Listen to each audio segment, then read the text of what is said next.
a subject change or even a process change or a materials change. So if you can't paint with oils in the same way of looking at some flowers and kind of precisely making that thing, then maybe you do need to get out the shaving cream and the what do you use in the shaving cream with kids? The food coloring, and just feel something.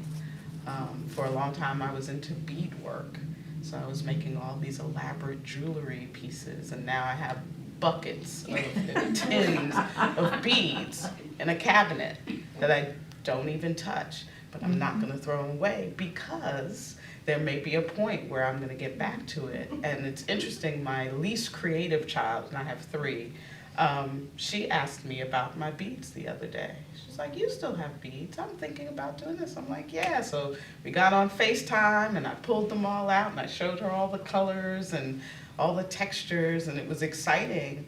But I didn't feel like, yeah, now I'm gonna sit and work with these beads. So maybe I'm holding them and it's for her to get into.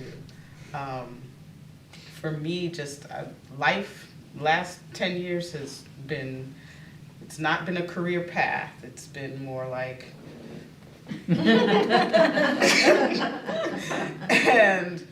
I think if I was less creative, it might have really taken me out, because I was able to say, okay, well, wow, that didn't go the way I thought it was going to go, in a big way, where I went to school and I got a degree in illustration, and I got a degree in radio, TV, film, and then I got a master's degree in creativity, literal interdisciplinary arts, right?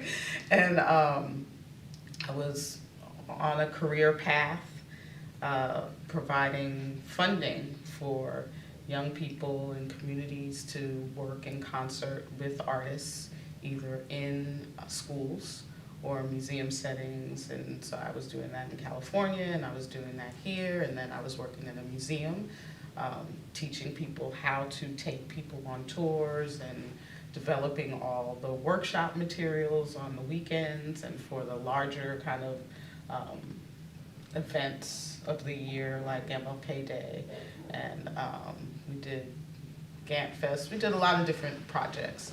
And then so then the organization that I worked for wanted to go in a different direction. I was more focused on K-12 education, and they wanted more public programming, so they hired somebody to come do that.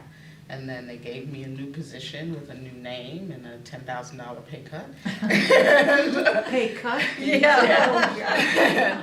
But you know, I'm a mom of three. I've got to keep this job, and then they decided a year later that they didn't want that new position. And so then I found myself at the Employment Security Commission, and the gentleman there looked through my paperwork and on his computer, and he said, well, I have to tell you that based off of your education and experience, you are virtually unemployable in this market. And I was like, what? And it was really painful, because our culture tells us if you go to school and you do this, and you do this, and you do this in this order, and you're a good person, and all these things, that these things will happen for you. And now I'm finding myself, and I'm 40-something, and I'm being told that I'm virtually unemployable in the place that I live. And it was like, whoa. And I understood it, because you can find a person who's 25 and who just got their master's degree or whatever, and they'll come, and for a lot cheaper than me, will do the same things. And what the organization basically did was had me plan out a year's worth of stuff, and then they hired somebody else to come in and actually do it for pennies on the dollar. And it worked out for them in some ways, because they did actually end up having to call me back, because the people that they hired didn't know what they were doing. Because they hadn't been doing it for 20 years. So it just sitting there, it was like, whoa. So also, the gentleman who was talking to me said to me, well, have you tried down there at the Harvey Gantt Center? I said, sir, that's where I've come from. That's on the computer, and it's also on my resume that you have in front of me. And then we got in a 20-minute conversation about all these programs that he had gone to and taken his family to that he had really enjoyed, that I had developed. But 2 seconds before, you told me that I was virtually unemployable. And so it's like, whoa, well, what's really happening here to me right now? And what am I gonna do about it? And so kind of what I did about it was talk to everybody I knew about what was happening. And one of the people that I talked to was Charles Thomas, who was connected with the organization that Angela was working with, and which led me to Charlotte Meditation, which led me to youth meditation, and I became a teacher of meditation for children. She's fantastic at it too. It's like, She's really wow. fantastic. And so talk about a pivot. Yeah. Like that was a plot twist. I didn't see that one coming. And then I worked for the Y for a couple of years. I was the Arts and Humanities Coordinator at the Johnston Y in NODA. And one thing about the YMCA here is that once you kind of work there, you're kind of in there. And so people will hire you again. And my daughter at 16 had been a swim instructor. And I would always go online and look at what the Y had to offer, you know, what jobs were out there. And swim instructor popped up. And I was like, well, if my 16-year-old could do it, I probably could definitely do it too. And so I go to the Harris Y and I go to the interview, and the young lady said to me, you know, I've realized you're a teacher, and I found that you can't necessarily teach a swimmer how to teach swimming, like a person who has been in meets and those things, but you can teach a teacher how to swim, and they'll be able to teach kids how to swim. And I was like, I'm with it. And so So you didn't know how to swim? I knew how to swim. I knew how to swim enough to not die. Okay. So you didn't really know how to swim. Yeah, you knew how to survive. I didn't know how to Okay. do the whole, Right. turn your head to the side. I knew how to, I've jumped Dog in, battle. and now I'm gonna get across this pool, or I'm gonna, I'm out here in the ocean, and I'm gonna get hit by the wave, and I'm gonna tumble back So to you shore. had to learn something you didn't know how to do. So I had to learn something, in and order then to I had teach to it. learn how to teach it. Got it. Yeah. And Which so- is the same thing you did with youth meditation. Right. You had to learn how to do something you didn't know how to do, practice it in your own life, and then teach it to others. Yep. Yeah, okay. And it's fun. But you've kept doing that. Right. And onward, there's more. Yeah, I mean, it's just one of those things where I realized that I really did like teaching swim lessons. Again, plot twist, didn't see that one coming at all, and I felt like I was really good at it because it had an ending. Either at the end of the 8 weeks, either the kid can swim or it can't. Or they die. Yeah. You throw them in and they're done. So it was, I liked seeing other people's progress and watching this thing unfold. And I realized that there was a lot of creativity in that too, because every kid was different.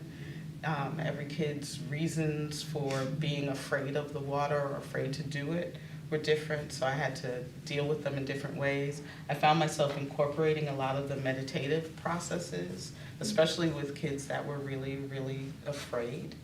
And then I got pulled at the Johnston Y to teach an adult swim class. And adults are different.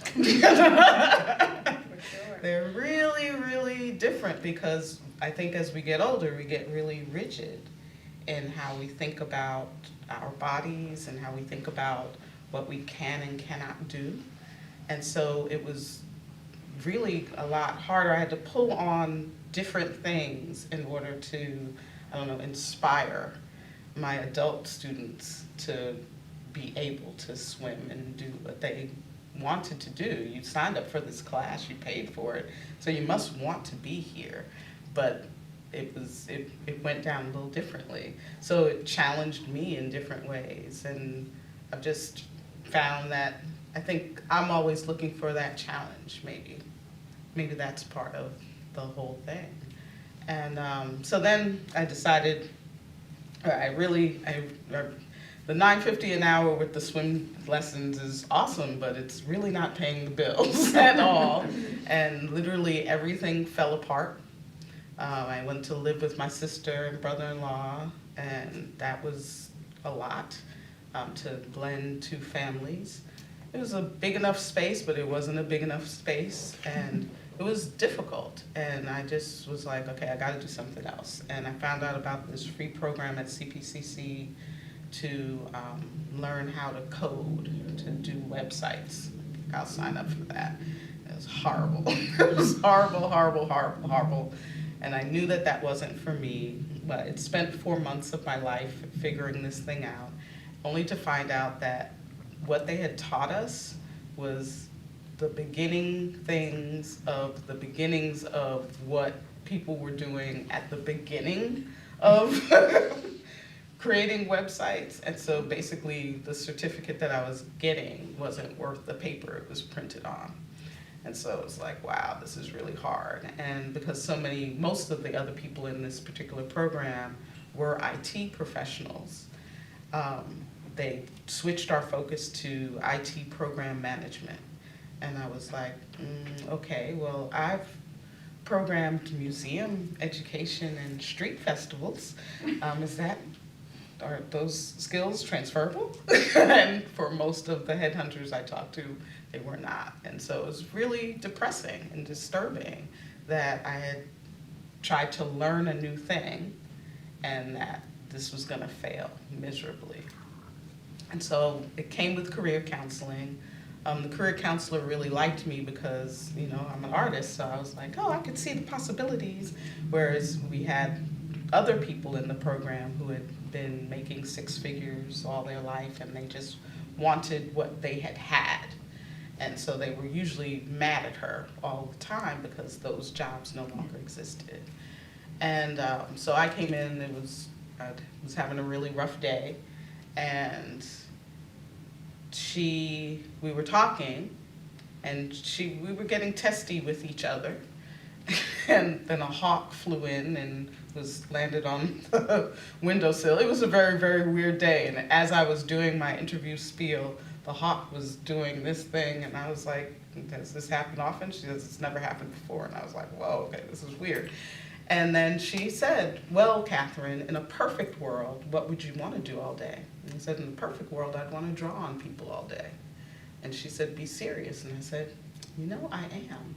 And there was your stint with face painting, right. Which in the picture, you saw some of her face painting on her own face. So I would which was stunning. I would do face painting at events and for photo shoots and things like that. And I've been doing it for years. I was very much interested in different cultures and how culturally almost every culture has some sort of face paint thing or beadwork that happens during rites of passage, whether it's birth, marriage, death. Even in Western culture, a woman is given some pearls at her marriage, or there's something borrowed, something blue. There's all these different traditions that happen, even makeup, for special occasions, to have this kind of almost different view of oneself when something special is happening. And so all of that was of interest to me, and I worked at a bead store in Oakland, and my coworker had friends who were becoming tattoo artists. And so he was coming in with different tattoos all the time, and I was fascinated because I really hadn't ever seen anything that artistic. And so I started thinking about that, and this is, 26 years ago, maybe 30 years ago now. And I started asking around. I started going around to tattoo parlors. And one guy told me, he said, your style lends itself to the art form, but I nor no one I know would ever apprentice you, because you do have to go through an apprenticeship process, which is really very important, I found out later. And he said, because you're black and you're a woman. And I was like, huh. So that made me want to do it even more. And that was 20, 30 years ago, they actually said that to you? Oh, yeah. Okay. He was... Because of that type of business, they can. In a corporate environment, you would never get away with saying something like that, right? But a business like that, it was his shop, whether you thought it or not, yeah, okay. And I mean, even now, that particular, the tattoo industry does tend to be misogynistic and kind of racist. It just is. I just happen to find a person, a woman here, who's an amazingly talented person and an incredibly open and giving and sharing person. And I met her maybe 15 years ago and asked her about an apprenticeship.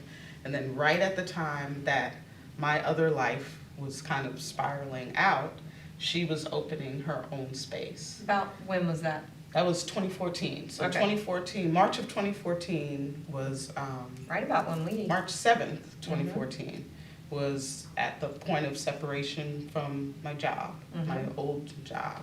It was 4 days before my birthday. I bought myself, with part of my severance pay for my birthday, a tattoo kit off of Amazon and was playing around at home on honeydew melons and fake skin because it was just something that I'd always wanted to do. And I figured, you know, if this chapter was closing, that I might as well kind of look into something that I was interested in.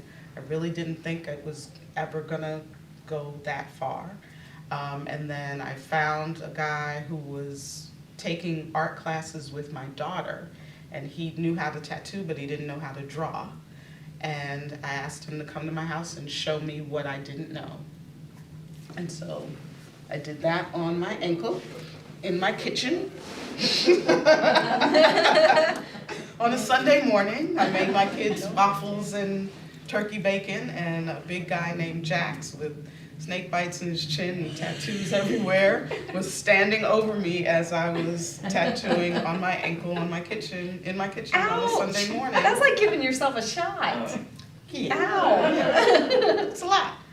But I wanted to do it, and it was so exciting, and it was fun, and I was like, oh wow, there's something to this. And so I posted on Facebook, and a friend of mine called me and was like, so when can I come get a tattoo? And I'm like, I don't know what I'm doing. What are you talking about? And she's like, well, my brothers have all kinds of tattoos from friends of theirs that I know don't draw as well as you, so how bad could it be? And so she was my first client. She came to my house on her birthday, and I did a piece on the back of her neck. And then 6 years later, she came to the shop, and I did her second tattoo on her. And it popped up, I don't know if y'all use Facebook at all, but it popped up on my Facebook memories as the same kind of, almost the same day.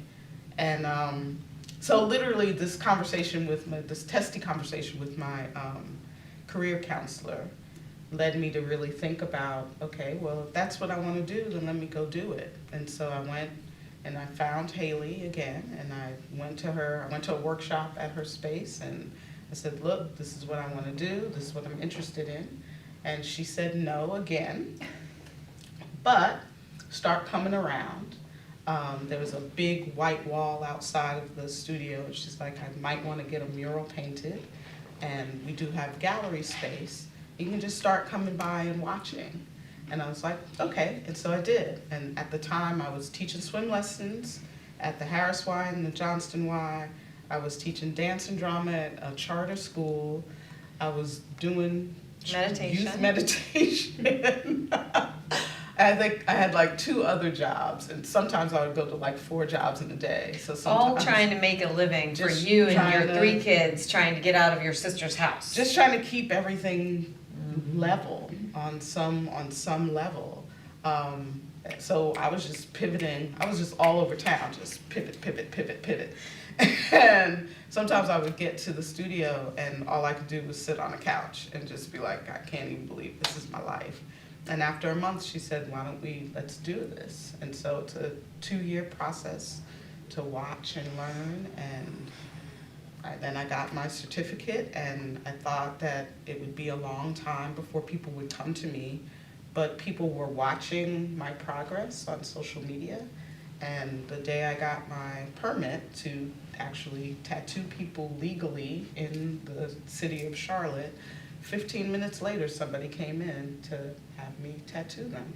And I've been doing that ever since. And how long have you been doing it? So this is my 7th year technically. Wow. And so you have your own place, have had your own place. My own spot inside of her own You're shop. not, no, but you're not in your sister's place Oh, no, anymore. no. You moved out of there a long time ago. moved out of there. It afforded you the ability to have the stability you wanted. Yeah.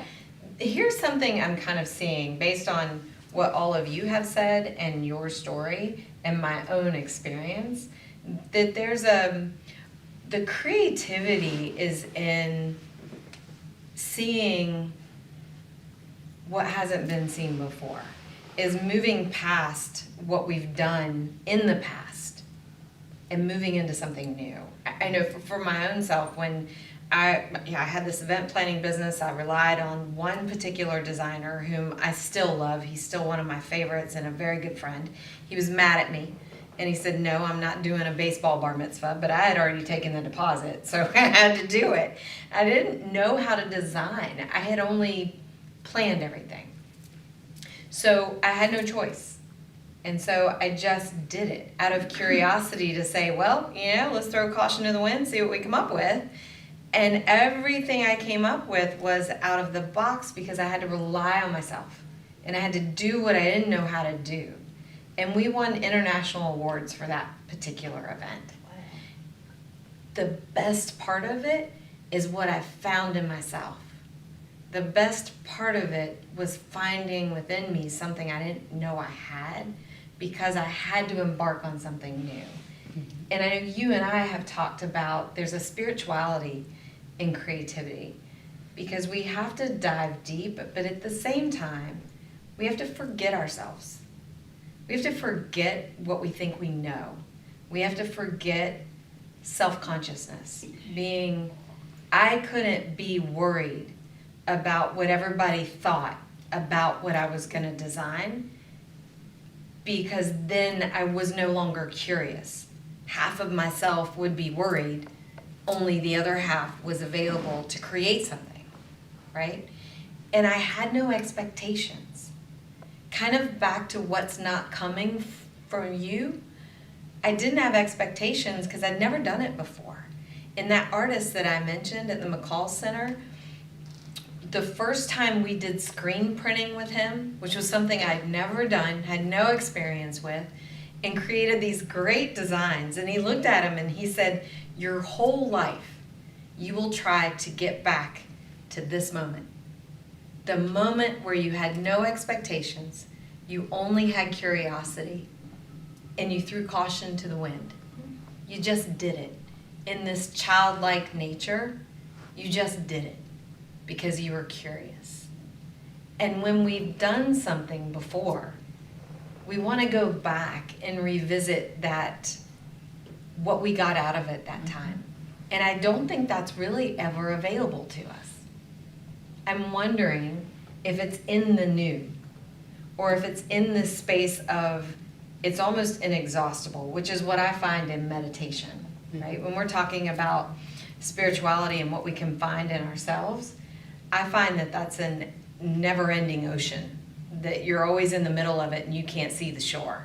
So you never know how much further you have to go with that. And I found it in these other places for me were all the setup for that.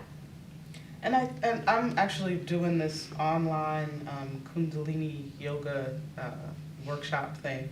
And in the talk the other night, the gentleman talked about how once you say to yourself, I know, that closes the mind off from expanding into finding out new things.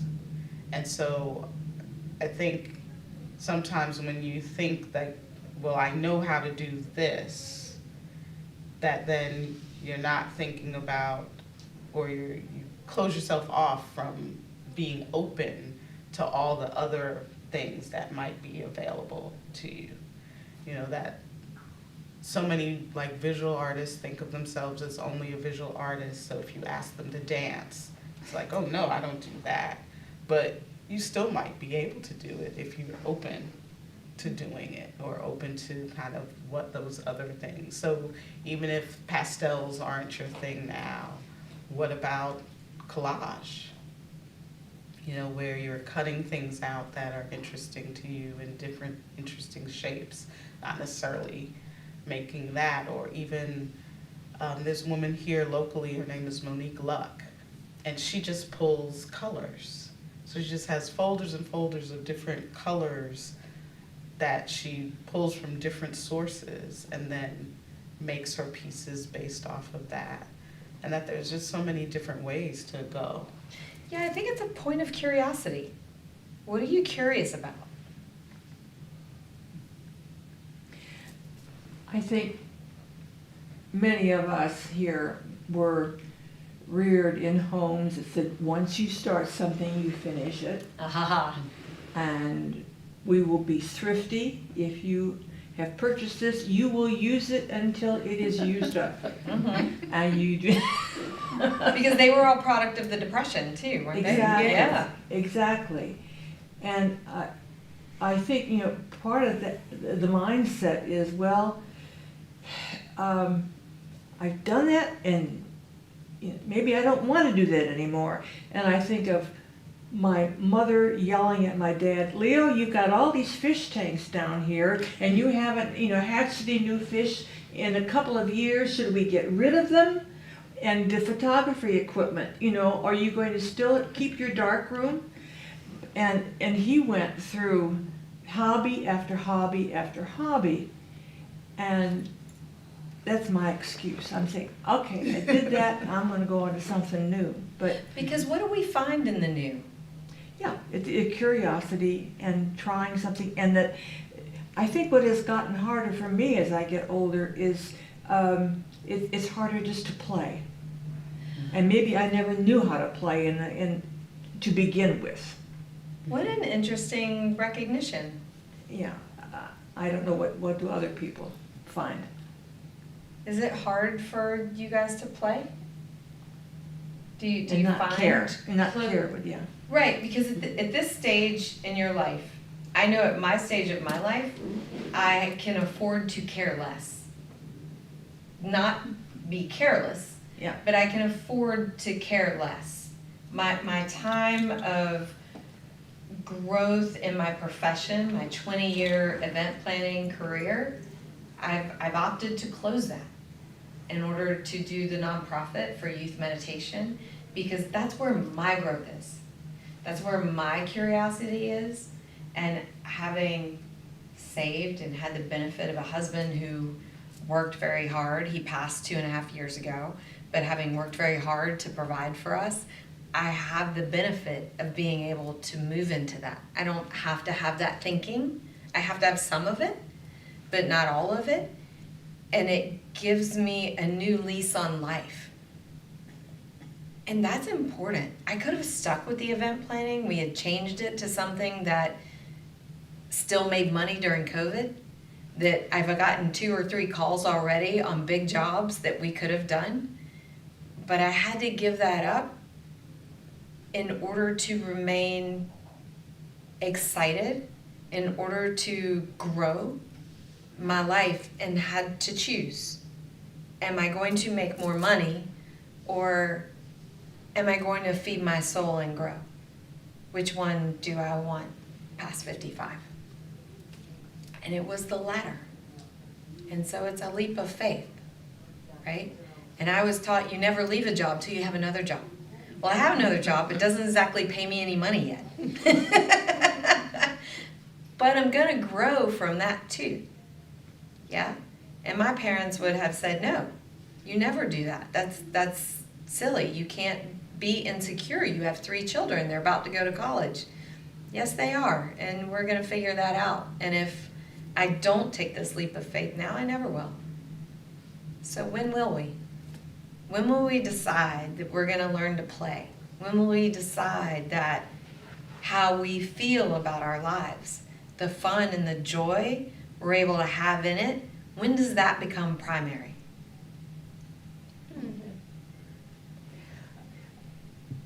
I really agree with everything you say. It's just exactly what happens to me. And the first thing that I thought was curiosity, and you picked that one up right away. So, but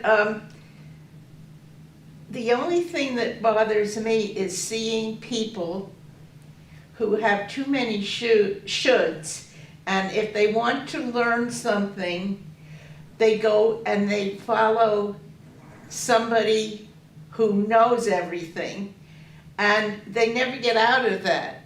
And so therefore I see people who have a totally different attitude. They don't get excited, they don't get creative because they have to learn the right way to do it. Well, I believe that that's true if you really are going to be, say, an artist. You have to learn the basics, The technique. and you have to go through that part of it, but just don't stay there very long, because then you get stifled, and it's just too regimented, and you have to be free. I think you really picked up on something there, and you have something to say about that, because that seems to be kind of a natural for you. Most people who are natural at that can't pick out why, the points, but you did. And the point that you're making is that, so in creativity, in art world, they would call working in flow mastery. And that's where you've forgotten yourself, and you're just there, and the things are coming, and you're playing, and it's happening, and you're really fed by it, right? It's almost this creative high. It took a long time. It does, but it's not what you just picked out was, I have to be good at it, right? I have to be good at the technique. That's not the same. The mastery is being in flow, being in this curious space. You have to see getting the shoulds, Yeah. right? Yeah, and you have to be creative from your own spirit. Yeah. And if you don't do that, it just won't work. It never feels good, right? Yeah. And that's the point of it. So had I tried to be good at screen printing, I never would have made a good screen print ever. And it wouldn't have been any fun. But I didn't care if I was good at it. I was exploring. I'm like, ooh, I've never done this before. Let's try this. What if I do that? Whoa, hey. So I was happy. And you find something in yourself, which is the gift in it. It's not about the what. And it's not about it coming out looking like someone else loves it, right? You have to have a sense of humor, I think. I think you're right. But I think even the playfulness, I loved when we came in and the playfulness that you all shared around doing the puzzles together. Like that was just really, it would just seem like a lot of fun. Like you put that puzzle piece back, didn't you? It was missing and you put it back. But even kind of the openness and ease of that, Yeah. that I think sometimes in the idea of making art that there's not the reminder that there's ease and fun in that, and that if it's not fun, like I imagine you are a lot of fun. because of that, like She's playfulness, free. like oh it's free, like what are we gonna do, like When she's exploring, yeah. right? So I think that's Exploring. great. Yeah. That's it. You have to just see things. I know, like Liv and I, we keep saying, we see, even in our bathroom tile, we keep seeing things. You see the faces and the Oh, shapes and and the I mean, animals. the clouds that drive us crazy, right? Yeah. So, and you were talking about painting, and when things don't work the same way as they had, but you have that creative spirit, what interests you? What is a point of curiosity for you that perhaps your body and your mind would cooperate with? Well, it kind of got around to the place where I have so many kids and grandkids to give gifts to at Christmas and birthdays. Well, now that's gotten old with me. I don't drive anymore. I can't go out and pick up this and this and this, so I have to use whatever I've got here. Oh. So then I got to thinking, you know, I had a birthday this week with one child, and I got to thinking, I just love her and I never get to see her. What can I do? So I found a card to send, and I didn't like the card. It didn't say anything, very much of anything, but there it was. So I found a lot of other cards, and I cut them all into different pieces and put them together. And then I have this, y'all think I'm crazy, but I don't know why I did it, but way back there was a bunch of pictures of monkeys, chimps, little chimps, hanging on to whatever they were hanging on to. And I thought, you know, this child, nobody ever pays any attention to her. I've got to make her laugh or something. So I found one of these chimps that I put in got Zeke written on the front of it. That's his name. I don't know where that came from. But anyway, I cut Zeke out, and I glued him to the inside of these little pieces that I had done. And so I said, Dear Susan, I just want to introduce you to my friend Zeke. And we wanted to wish you a happy birthday. I included Zeke in the whole thing. Mm-hmm. And I guess I spent this morning and last night just putting this one thing together. It just took up, because when I would get through thinking about that, then this would show up. So you put that in. Yeah. You know? Mm-hmm. It's just a matter of sitting there long enough to get what's finished. And what stopped me was coming here. Well, now you go back and revisit. Is it really finished? Every artist, no, because right? I put a book on top of it to keep the glue down when I glue it to the bottom. So when I go back, I know it's gonna stick. And I can put it in the mail because I'm 2 or 3 days late with getting to the birthday. That was just one little thing. He'll never forget that, though. Did you get joy out of putting that together? Oh, I thought it was fun. I sat there and talked to Zeke the whole time. And I said that I've sent you these things about Zeke, and I said, since we're all in the same family, and I really don't know which side it came from, mothers or daddies, and I said, you'll have to figure that out. So she'll get a bang out of that. I think sweet. that's wonderful. That's wonderful use of your creative gifts.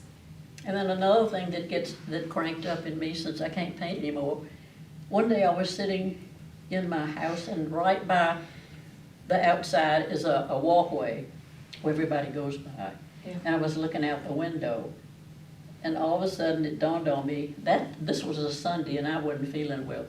I said, you know what, that looked just like Jesus that was walking down the street. And so I wrote, I didn't know I got back into writing again. So I wrote a little thing about Jesus going down the street. Be sure you wave to him when he goes by. He knows you, you know, stuff like that. Oh, lovely. And I made a lot of little things like that and give them around in the group. Oh, lovely. And it was fun making Christmas cards, and then put your painting on it, and then put your writing on it, and take it down to South Boulevard, and they'll put it together for you, just like that. You know, I want to call attention to something I'm seeing here, that, and someone, I think you did, called out her creativity as a source of inspiration for you. And you have to recognize that the things that you're doing in these gifts and in these little poems that you're leaving for people and these writings, by bringing yourself joy, you're bringing joy to the people around you. Well, it's fun to do, because when you get through, you either hate it and you throw it in the can. Oh, gee, I like that. I really do like that. And I'll have a few things that I like so much I've kept them. So it's interesting. It reminds me of a favorite quote of Joseph Campbell. He was a academic back in the 80s, and he wrote Hero with 1,000 Faces, which traces the journey of the soul through all mythology, all religions, all folk tales, everything. And he traces that history. He was George Lucas's mentor, which is how Star Wars came into being. And he says, we're not here to save the world. We're here to save ourselves. And in saving ourselves, we save the world. be alive yourself, for everything vibrant is life-giving to everyone else. And that's a paraphrase, of course. But I think you all have just kind of exhibited the truth in that quote, that the more you live for your own joy, the more joy you spread to everyone I else. painted my grandmother, a portrait of her, and then I didn't know where it was because I moved a few times and it just kind of just went away. And then I went to Florida to visit one of my children, my grandchildren, and there was grandmother on the wall. Now, how she got that, I don't know, and I asked her, and she said, I don't remember how I got it either. Well, I know how she got it, she took it. I was so thrilled to see Grandma on the wall, and that I could introduce myself again to my grandmother, and to pull her back into her, where she came from. Yeah. You know? That's funny. I painted Scott one time in his go-kart. He was sitting there like this, you know, and he was coming toward me. It was a photograph, and I took that, and that's in his house with his 2 children now. Yeah. Oh, how Yes. lovely. You do have to have fun. Yeah. You do. Yeah. It is I'm fun. excited to see where Zeke kind of, like, if your granddaughter will then, if that becomes a dialogue between the two of you around this, about this gym, Yeah. and all the different stories that could possibly come out of that in one little piece. Well, we know each other a little bit, so I know what I think that would make them smile, and Nice. that's a good thing. Yeah. Anybody else have any thoughts on that? I haven't said anything, I don't believe, but it was interesting. We started out, the first thing you said was, who's creative? Artistic. Artistic, that was the term, artistic. I felt like a door had been slammed in my face when I'm you so said sorry. that there are some of us in this room who do not feel like we're in that select group over there. I'd be one of them. And I was interested in the conversation, and Catherine, you particularly talked about the fact that this is not a binary world that we live in. And I think our thinking so much is in the idea that it's binary. It's either this or that. And it's that, it's not this. And that's not the way the world is. And I think that this was something that was, became evident as the conversation continued. And you're mentioning teaching swimming. When I was college age, my summers were spent in boys' camps teaching swimming. And I felt like that's one of the most creative things I've ever done, was to have this little kid, he holds you around the neck like this, he'll let you go, and 2 weeks later, you're standing on the side of the pool and he's jumping in and swimming across for his mama who came for Parents' Day, and watching him swim. And I did that. I taught him that. Yeah. So it was a real different experience. So I'm glad that I came, and I'm glad that this did not develop into just a kind of sermon on artisticness.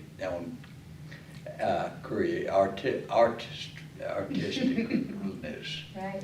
Because Yeah. creativity is about way more than that, Yeah, as you just illustrated. yeah, It's about doing something you don't know how to do. yeah. And I think that's what it is for all of us. I found that true in my life, and that's what I saw in Catherine's story too, is that the way she used her creativity, much like you said, was in all the different jobs, and finding dead ends and being willing to explore the dead end, right? Yeah. You've got to be willing to accept what we consider failure. And I don't like that word, but I will say in my own life, my failures have been my best teachers. And when I had expectations is when I actually failed.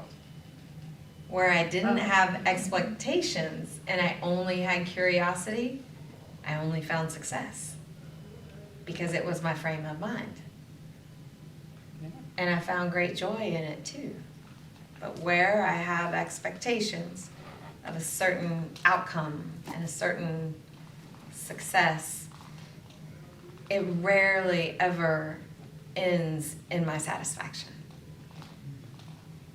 I'd like to know how many people here have things that they see and pick up and save, like bugs and stones and leaves and all that, feathers. Oh my God, I mean, I have so much of that, and then gilt things and shiny things, and it's just wonderful, except now I don't know what to do with them, I have so many. Well, I'll Well, tell you're you what you can do with some of them.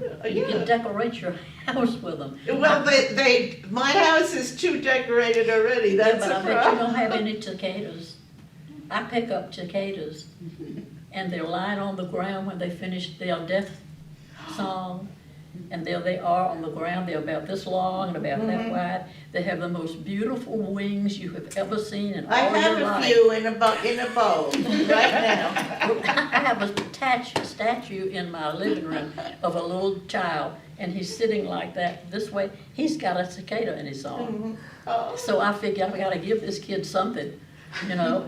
But I never thought of that before until I found one on the ground. And there it was beautiful, it's absolutely gorgeous, and some of my children said, "Mom, what's wrong with you?" Golden bugs dead and all bugs in kinds your of things, house. yeah. But I wonder, do you know why they do that?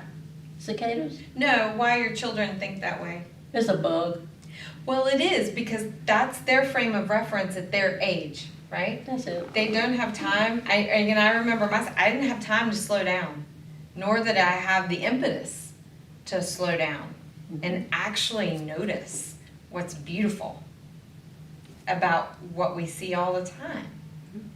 And choosing a different path, I've chosen to go down that road.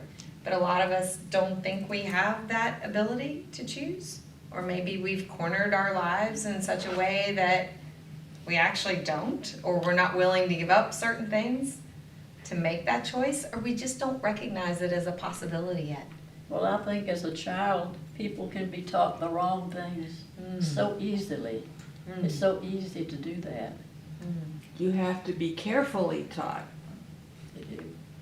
Well, I wish, No, you don't. No, what I meant, you know, I the song, you have to be carefully taught Yeah. how to hate.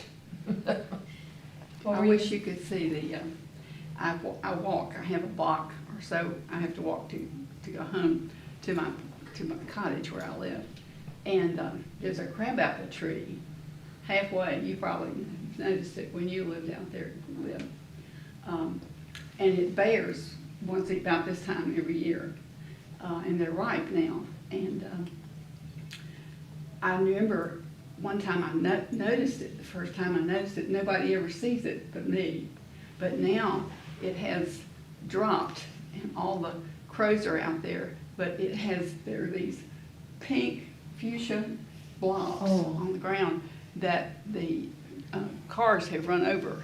And even, I mean, I think they're beautiful before they fall off the tree when nobody sees them, and when they fall down and then they're ripe. But now they're beautiful when they're been smushed. Because the color is so good. And it is. Well, just look at a magnolia tree right now and see what that whole thing looks like.